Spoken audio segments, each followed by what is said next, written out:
Okay, let's unpack this. ஒரு சுவாரஸ்யமான கேள்வி வந்திருக்கு. உங்ககிட்ட 3 அமைன்ஸ் இருக்குன்னு வச்சுப்போம்.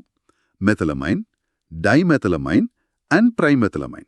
ம் இதோட பாய்லிங் பாயிண்ட்ஸை கம்பேர் பண்ணா எதுக்கு அதிகமா இருக்கும்னு நினைக்கிறீங்க? நார்மலா மாலிகுலர் வெயிட் வச்சு பார்த்தா ட்ரைமெத்தலமைனுக்கு தான் அதிகமா இருக்குமோ? ஆமா, அதுதான் லாஜிக்கலா தோணும். ஆனா உண்மையில டைமெத்தலமைனுக்கு தான் பாய்லிங் பாயிண்ட் அதிகம். அதுக்கப்புறம் தான் ட்ரைமெத்தலமைன் வருது. இது ஏன் இப்படி ஒரு குழப்பம்? எதிர்பார்க்கறதுக்கு நேர்மாறா இருக்கே. வாட்ஸ் ஃபேசினேட்டிங் ஹியர் இஸ், நீங்க கேட்ட இந்த கேள்விக்கான பதில் நாம இன்னைக்கு பார்க்க போற ஒரு ரொம்ப அடிப்படை விஷயத்துல இருக்கு. அப்படியா? ஆமா, நாம கெமிஸ்ட்ரியில யூனிட் 9 அமைன்ஸ்ல இருக்கிற கிளாசிஃபிகேஷன் அப்படிங்கிற ஒரு கான்செப்டை ஆழமா பார்க்க போறோம். ஒரு அமைனை அது பிரைமரியா, செகண்டரியா இல்ல டெர்ஷரியா அன்னு பிரிக்க தெரிஞ்சா மட்டும்தான் அதோட ரியாக்டிவிட்டி, பேசிசிட்டி, ஏன் நீங்க கேட்ட பாய்லிங் பாயிண்ட் கூட நம்மளால கணிக்க முடியும். ஓ, அப்போ இது வெறும் பெயர் வைக்கிற விஷயம் இல்ல. இல்லவே இல்ல. So what does this all மீன்? இது அந்த மாலிக்யூலோட சுபாவத்தையே புரிஞ்சுக்கிறதுக்கான முதல் படி. இது ஒரு ப்ரிடிக்டிவ் டூல். ப்ரிடிக்டிவ் டூல், அது சுவாரஸ்யமா இருக்கே. சரி, அப்போ அடிப்படையில இருந்து ஆரம்பிக்கலாம். ரொம்ப சரளமா சொல்லணும்னா அமைன்ஸை எப்படி கிளாசிஃபை பண்றாங்க? ரொம்ப எளிமையா சொல்லணும்னா அமோனியா, அதாவது NH3 உங்களுக்கு தெரியும் இல்லையா? தெரியும். அந்த அமோனியா மூலக்கூறுல இருக்கிற ஹைட்ரஜன் அணுக்களுக்கு பதிலா எத்தனை கார்பன் குரூப்ஸ் வந்து சேருதோ அதை வச்சுதான் இந்த கிளாசிஃபிகேஷன். ஓகே. ஒரே ஒரு ஹைட்ரஜனுக்கு பதிலா ஒரு கார்பன் குரூப் வந்திருந்தா அது பிரைமரி அமைன். சரி. 2 ஹைட்ரஜனுக்கு பதிலா 2 கார்பன் குரூப்ஸ் வந்திருந்தா அது செகண்டரி அமைன். ரைட். 3 ஹைட்ரஜனுக்கு பதிலா 3 கார்பன் குரூப்ஸ் வந்திருந்தா அது டெர்ஷரி அமைன். அவ்வளவுதான் விஷயம். ஓகே, இது புரியுது. சோ நைட்ரஜன் கூட நேரடியா எத்தனை கார்பன் குரூப்ஸ் இணைஞ்சிருக்குன்னு எண்ணினா போதும். இதை இன்னும் மனசுல பதியற மாதிரி எப்படி கற்பனை பண்ணி பார்க்கலாம்? இதை எப்படி கற்பனை பண்ணி பாருங்க. நைட்ரஜனை ஒரு சென்ட்ரல் ஹப் மாதிரி நினைச்சுக்கோங்க. அதுல எந்த 3 கனெக்ஷன் பாயிண்ட்ஸ் இருக்கு. ஒரு மைய புள்ளி மாதிரி. சரி. ஆமா, பிரைமரி அமைன்ல ஒரு பாயிண்ட்ல கார்பன் குரூப்பும் மத்த 2 பாயிண்ட்ஸ்ல ஹைட்ரஜனும் இருக்கும். செகண்டரியில 2 பாயிண்ட்ஸ்ல கார்பன் குரூப்ஸ், ஒரு பாயிண்ட்ல ஹைட்ரஜன். அப்போ டெர்ஷரியில 3லயுமே கார்பன் குரூப்ஸ் தான் இருக்கும், ஹைட்ரஜன் இருக்காது. எக்ஸாக்ட்லி. உண்மையில என்ன நடக்குதுன்னா, இந்த கார்பன் குரூப்ஸ் அதிகமாக நைட்ரஜன் மேல இருக்கிற NH பாண்ட்ஸோட எண்ணிக்கை குறையுது. பிரைமரியில 2 NH பாண்ட்ஸ், செகண்டரியில 1, டெர்ஷரியில NH பாண்ட்ஸே கிடையாது. இந்த ஒரு சின்ன வித்தியாசம் தான் எல்லாத்தையும் மாத்துதா? இந்த ஒரு சின்ன வித்தியாசம் தான் அவங்களோட பிசிக்கல் ப்ராப்பர்ட்டிஸையே தலைகீழா மாத்துது. நீங்க பிரைமரி, செகண்டரி, டெர்ஷரின்னு சொன்னோன்னு எனக்கு ஆல்கஹால்ஸ் தான் ஞாபகத்துக்கு வருது. அங்கேயும் இதே மாதிரி ஒரு கிளாசிஃபிகேஷன் இருக்குமே. அப்போ அதுவும் ஒண்ணுதானா, இல்ல இதுதான் எக்ஸாம்ல எல்லாரும் மாற்ற கிளாசிக் ட்ராப்பா? Yes, this raises an important question. நீங்க சரியான இடத்துக்கு வந்துட்டீங்க. இதுதான் மாணவர்கள் செய்யற ஒரு பொதுவான தப்பு. ரெண்டுத்துக்கும் அடிப்படை விதிகளே வேற. ஓஹோ. எமீன்ஸ்க்கு கிளாசிஃபிகேஷன் எதை பொறுத்து இருக்குன்னா, நைட்ரஜன் ஆட்டமோட நேரடியா எத்தனை கார்பன் குரூப்ஸ் இணைஞ்சிருக்கு அப்படிங்கறத பொறுத்து. நாம நைட்ரஜனை தான் பார்க்கணும். சரி. ஆனா ஆல்கஹால்ஸ்ல OH குரூப் இணைஞ்சிருக்கிற கார்பன் ஆட்டமோட எத்தனை மத்த கார்பன் குரூப்ஸ் இணைஞ்சிருக்குங்கிறத பொறுத்து கிளாசிஃபை பண்ணுவோம். அங்க நம்ம கவனம் OH குரூப் இருக்கிற கார்பன் மேல இருக்கும். ஆப்பாடா, இந்த குழப்பம் தீர்ந்தது. நைட்ரஜனை மட்டும் பாரு அமீன்ஸ்க்கு, OH இருக்கிற கார்பனை பாரு ஆல்கஹால்ஸ்க்கு. Got it. சரி, இந்த பிரைமரி, செகண்டரிங்கிறது இன்னும் சுலபமா ஞாபகம் வச்சுக்க ஏதாவது அனாலஜி இருக்கா? நிச்சயமா. இத ஒரு ஸ்டூல் மாதிரி யோசிங்க. ஸ்டூலா? ஆமா, பிரைமரி அமைன்கிறது ஒரு கால் இருக்கிற ஸ்டூல் மாதிரி, ரொம்ப அன்ஸ்டேபிள். அதுக்கு ஸ்டெபிலிட்டிக்கு மத்தவங்களோட சப்போர்ட் தேவை. அந்த சப்போர்ட் தான் hydrogen bonding. Okay. Secondary amine 2 கால் இருக்கிற ஸ்டூல் மாதிரி, கொஞ்சம் ஸ்டேபிள். டெர்ஷியரி அமைன் 3 கால் இருக்கிற ஸ்டூல் மாதிரி, அதுவே ரொம்ப ஸ்டேபிள். அதுக்கு வெளியிருந்து சப்போர்ட் தேவைப்படாது. That's a great visual. அப்போ கார்பன் குரூப்ஸ் தான் அந்த ஸ்டூலோட கால்கள். கால்கள் அதிகமாக அதோட சொந்த ஸ்டெபிலிட்டி அதிகமாகுது. அதனால அதுக்கு வெளியே இருந்து ஹைட்ரஜன் பாண்டிங் மாதிரியான சப்போர்ட் தேவைப்படுறது குறையுது. கரெக்ட். ஆனா இந்த அனாலஜி அதோட சாலிபிலிட்டி இன் வாட்டருக்கும் பொருந்துமா? ஒரு கால் ஸ்டூலுக்கு சப்போர்ட் தேவைன்னு சொன்னீங்க. அப்போ பிரைமரி அமைன் தண்ணில நல்லா கரையுமா? ஏன்னா அது வாட்டர் கிட்ட இருந்து ஹைட்ரஜன் பாண்டிங் சப்போர்ட்டை கேடுமா? எக்ஸாக்ட்லி. நீங்க அந்த அனாலஜியா அடுத்த கட்டத்துக்கு சரியா எடுத்துட்டு போறீங்க. பிரைமரி அமீன்ல 2 NH பாண்ட்ஸ் இருக்கறதால அது தண்ணியோட ரொம்ப வலுவான ஹைட்ரஜன் பாண்ட்ஸை உருவாக்கும். அதனால நல்லா கரையும். அப்போ டெர்ஷரி அமீன்? டெர்ஷரி அமீனுக்கு NH பாண்ட்ஸ் இல்லாததால அதால தண்ணியோட அந்த அளவுக்கு வலுவா பிணைப்ப உருவாக்க முடியாது. அதனால அதோட solubility கம்மியா இருக்கும்.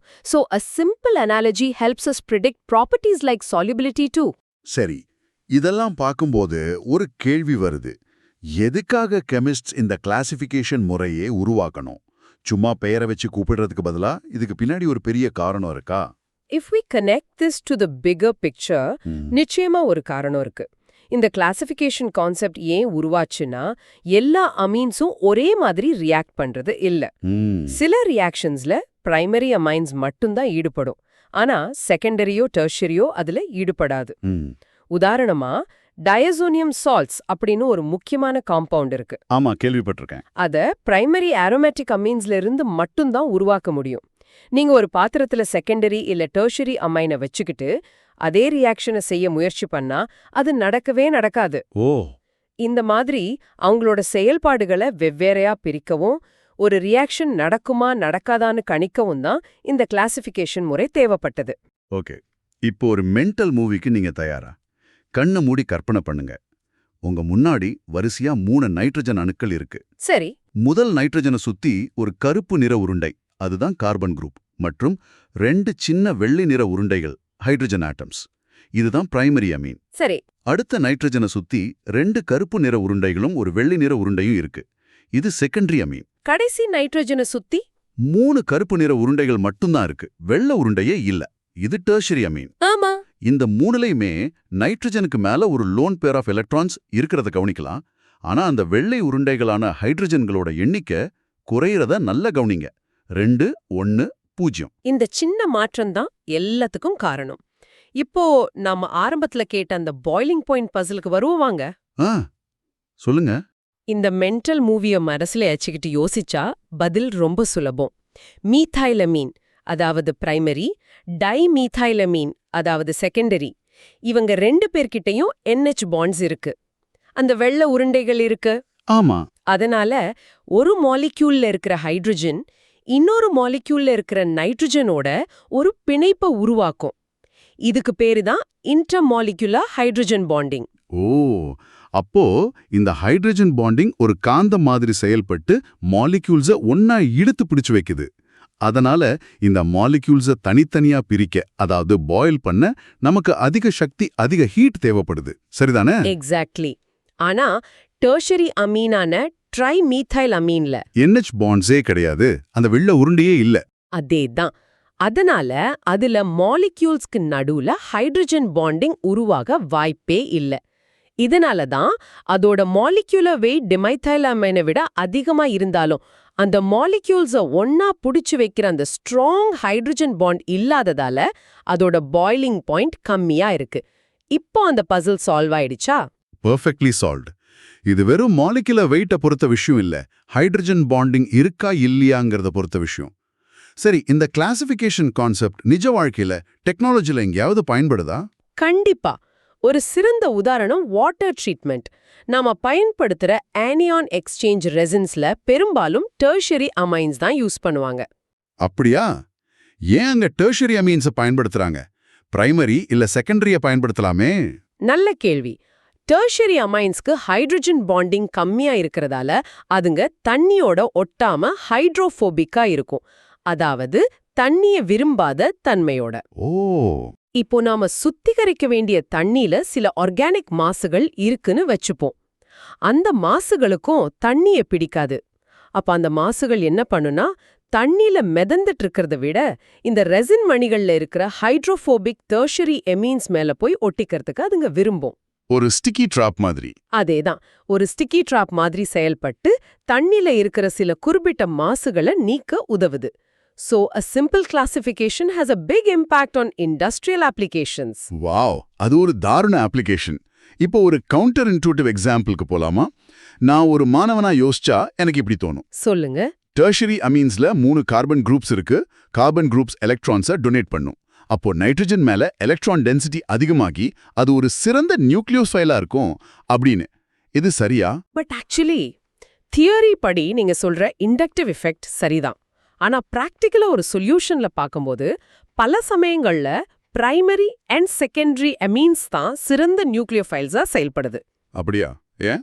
காரணம் டெர்ஷரி அமீன்ல இருக்கிற அந்த 3 பெரிய ஆல்கைல் குரூப்ஸ் அந்த நைட்ரஜன்ல இருக்கிற லோன் பேரை சுத்தி ஒரு கூட்டம் மாதிரி நின்னு அதை முழுசா மறைச்சிடும். இதுக்கு கெமிஸ்ட்ரியில பேரு ஸ்டெரிக் ஹிண்ட்ரன்ஸ்.